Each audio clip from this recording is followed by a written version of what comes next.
Once the integral hand arrives, the process of getting it fit is pretty simple, but I'm going to go over what's in the bag, how to get it fit, and then how to follow up with us if you need any other information or support. This process is designed to be as easy as possible, even if you only have one hand.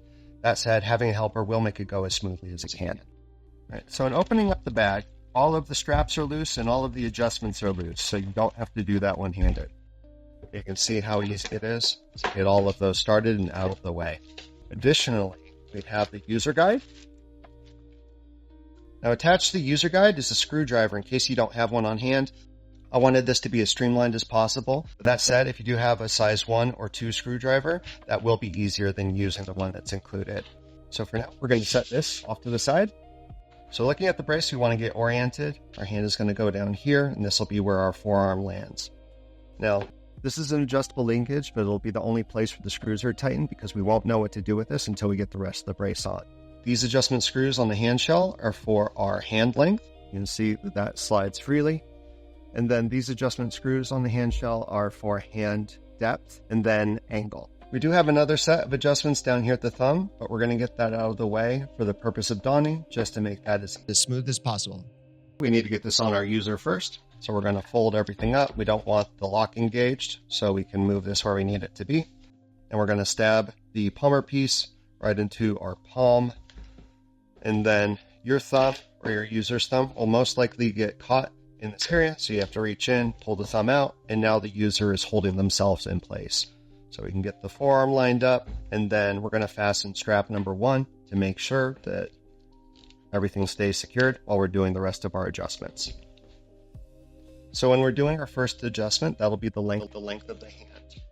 We want the top of this bar even with the palmar crease, so where the fingers will naturally bend over.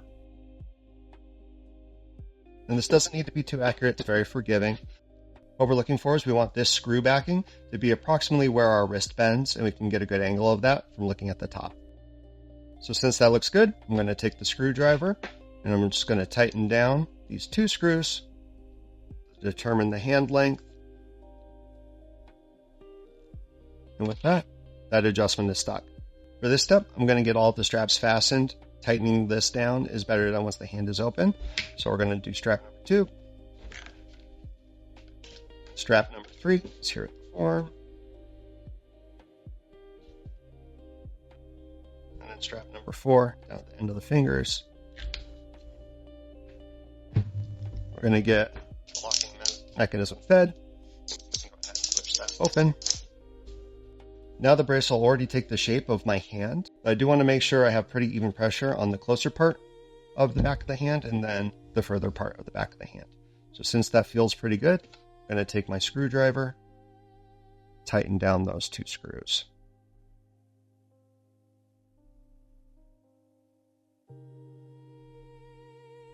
So now that we have those locked in place, we can get to the thumb. So we're going to slide the thumb shell over our thumb.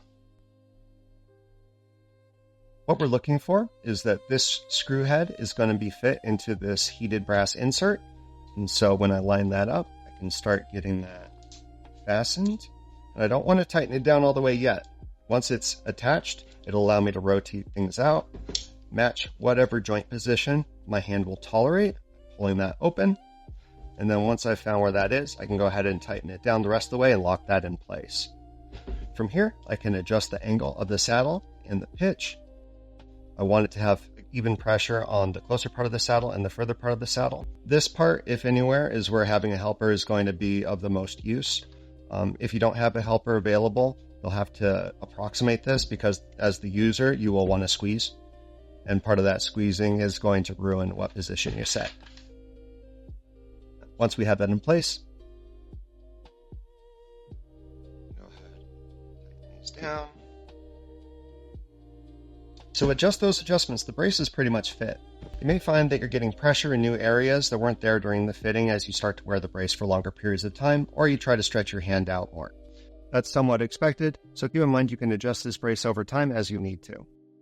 And then lastly, if you're finding that the brace isn't opening the hand as much as you want it to, the adjustment that can help that is right here at this crossbar. Now, shortening this distance is going to allow you to extend the wrist and open the hand more. And then lengthening this distance is going to make it where you have an easier time getting the lock engaged, even when your hand is in the most flexed position. And so I can just show that real quick. So now that those are loose, that's going to allow more flexion in the system, and it's not going to open my hand as much when this is fully locked out. Conversely, if I want the integral hand to open my hand more, I'm going to shorten this distance as much as possible and then lock it out there. When you're done fitting the brace, you're going to want to do a skin check. So just a visual inspection, make sure that there's nothing pinching that you might not be aware of. Because we're pulling on soft tissue, we are going to have to apply pressure in some places that otherwise might not be tolerant.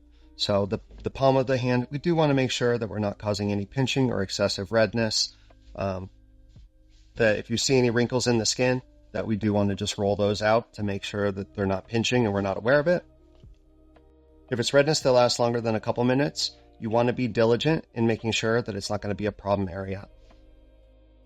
That means either moving the pressure around, reduce how much the straps are pulling, or look into moving whatever handshell piece you need to away from those parts.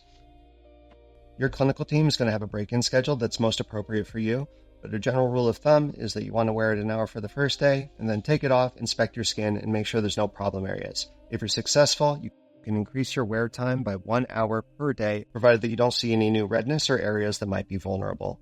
Once you've established that you can wear it for several hours without incident, the likelihood of a new skin contact issue arising is rare. That said, you always want to do a skin inspection, no matter what length of wear period you've just completed. Lastly, the Integral Hand User Guide has our contact information at the bottom of the first page. If you need any reminders on donning tips, the first page on the inside has all of the steps that are included in our donning video that's available on our website and YouTube. But it also has reminders on how to increase your stretch, reduce your stretch, and then what screws are available for adjustment. And then the inside cover has how to don the brace in simple steps. The user guide is your lifeline. But if you ever need further assistance, you can always reach out to us by phone, email at support@androidonp.com, or visit us at androidonp.com. I want to thank you for taking the time to learn about the integral hand and trusting us for the future of your hand health.